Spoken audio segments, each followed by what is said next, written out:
dari kelompok 5, mata kuliah ulum kota 4, kelas 4 CIAT. Nama saya Najma Fayam Sudoyo. Saya Maulida Alifia Rahmat. Saya Desana Ismail. Saya Yasmina Madani. Kami akan membahas materi tentang tafsir birroi. Nah teman-teman, Al-Quran itu bukan hanya dibaca, tapi untuk dipahami. Salah satu sumber penafsiran Al-Quran yaitu dengan tafsir birroi. Apa itu tafsir birroi? Yuk kita bahas. Tafsir birroi adalah penafsiran Al-Quran yang didasarkan pada ijtihad atau pendapat rasional mufassir dengan tetap berpegang pada kaidah-kaidah keilmuan dan prinsip-prinsip syariat. Nah, berbeda dengan tafsir bil maksur yang sepenuhnya bersandar pada riwayat dari Nabi, sahabat, dan tabi'in. Tafsir birroi ini membuka ruang bagi akal untuk berperan aktif dalam memahami makna ayat selama tidak keluar dari koridor Al-Quran dan Sunnah. Kelompok pertama adalah yang membolehkan tafsir birroi. Mereka berpendapat bahwa selama tafsir tersebut sesuai dengan kaidah bahasa Arab, tidak bertentangan dengan dalil sahih dan tidak melampaui batas, maka ia adalah bentuk ijtihad yang sah. Dalil mereka antara lain adalah firman Allah dalam surat Shad ayat 29 yang artinya, kitab yang kami turunkan kepadamu penuh berkah agar mereka mentadaburi ayat-ayatnya dan agar orang-orang yang berakal dapat mengambil pelajaran. Mereka juga menyebutkan bahwa banyak sahabat seperti Ibnu Abbas melakukan istinbat dengan akalnya dalam menafsirkan ayat. Namun, sebagian ulama lain menolak tafsir birroi, terutama jika bersandar pada logika semata dan mengabaikan dalil. Mereka berpegang pada hadis Nabi, yaitu, barang siapa berkata tentang Al-Quran dengan ra'yu, maka bersiaplah menempati tempatnya di neraka. Hadis riwayat Tirmidzi. Mereka khawatir penggunaan akal tanpa kontrol bisa menyesatkan dan menyebabkan penyimpangan makna Al-Quran. Adapun bentuk-bentuk tafsir birroi yang bisa kita temukan dalam karya-karya seperti tafsir Al-Kabir oleh Fakhruddin Ar-Razi, lalu tafsir Al-Kasyaf oleh Az-Zamakhsyari, hingga tafsir-tafsir kontemporer yang mencoba merespon isu-isu modern.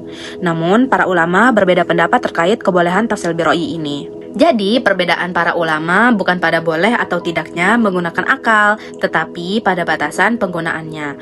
Akal yang tunduk pada wahyu itu dipuji, tetapi akal yang lepas dari bimbingan nasikh itulah yang ditolak. Imam An-Nawawi membolehkan tafsir birroi dengan syarat tidak menyimpang dari pemahaman syar'i. Al-Ghazali dalam Mustafa menyatakan bahwa akal adalah alat penting dalam memahami nas-nas agama.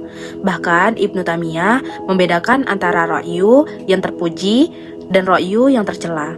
Jadi, definisi yang dapat kita simpulkan bahwasannya tafsir birroi ini yaitu metode penafsiran Al-Quran berdasarkan hasil ijtihad atau pendapat akal mufassir setelah memahami teks Al-Quran melalui pendekatan ilmiah seperti ilmu bahasa, usul fiqh, dan konteks ayat dengan tetap menjaga kesesuaian terhadap dalil-dalil syar'i. Contoh nyata dari kekhawatiran ini adalah munculnya tafsir-tafsir batiniyah yang memaksakan makna tersembunyi dan menyalahi makna zahir, seperti yang dilakukan oleh sebagian kelompok ekstrim dalam sejarah Islam. Setelah kita tahu definisi tafsir birroi, apa saja sih langkah-langkah utama untuk menafsirkan tafsir birroi? Langkah-langkah dalam memahami tafsir birroi. Yang pertama, menguasai bahasa Arab dan kaidahnya seperti tata bahasa, etimologi, dan morfologi. Yang kedua, memahami ilmu retorika seperti ilmu ma'ani dan ilmu bayan. Yang ketiga, menguasai usul fikih seperti memahami makna-makna ayat dan penafsiran ayat. Mengetahui asbabun nuzul yaitu mengetahui sebab-sebab atau latar belakang turunnya ayat. Yang kelima, memahami nasikh dan mansukh. Yang keenam, menguasai ilmu qiraat, dan yang terakhir, memiliki mauhibah. Tafsir birroi ternyata terbagi menjadi dua jenis loh. Yang pertama ada mazmum dan yang kedua ada mahmud. Nah, untuk mengetahui kedua perbedaannya, mari kita simak video berikut. Nah, betul ya teman-teman. Jadi tafsir birroi itu terbagi menjadi dua. Yang pertama, tafsir birroi al-mahmud yang artinya terpuji, dan yang kedua, tafsir birroi al-madmum yang artinya tercela. Nah, untuk penjelasannya, tafsir birroi al-mahmud yaitu penafsiran yang sesuai dengan prinsip-prinsip syariat, bahasa Arab, dan konteks Al-Quran. Penafsiran ini didasarkan pada pengetahuan yang mendalam tentang Al-Quran, hadis, dan ilmu-ilmu keislaman lainnya. Nah, sedangkan tafsir birroi al-madmum yaitu sebaliknya, penafsiran yang tidak sesuai dengan prinsip-prinsip syariat, bahasa Arab, dan konteks Al-Quran. Penafsiran ini dapat disebabkan oleh kurangnya pengetahuan tentang Al-Quran ilmu hadis, dan ilmu-ilmu keislaman lainnya. Sebelum menutup materi ini, mari kita lihat contoh-contoh penafsiran Al-Quran yang bersumber dari tafsir Birra'i. Nah, selanjutnya adalah contoh kitab tafsir Birra'i.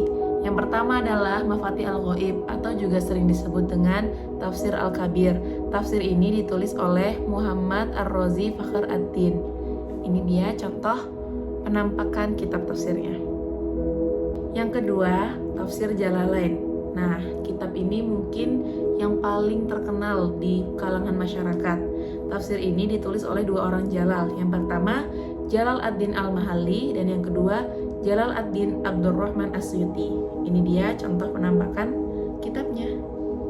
Yang ketiga, dan ini adalah contoh kitab yang terakhir, yaitu At-Tibyan fi Tafsir Al-Quran yang ditulis oleh Syekh Abu Ja'far Muhammad Ibnu Al-Hasan atau sering dikenal juga dengan Syekh Tusi. Dan ini adalah penampakan kitab tafsirnya. Sekian video yang kami dapat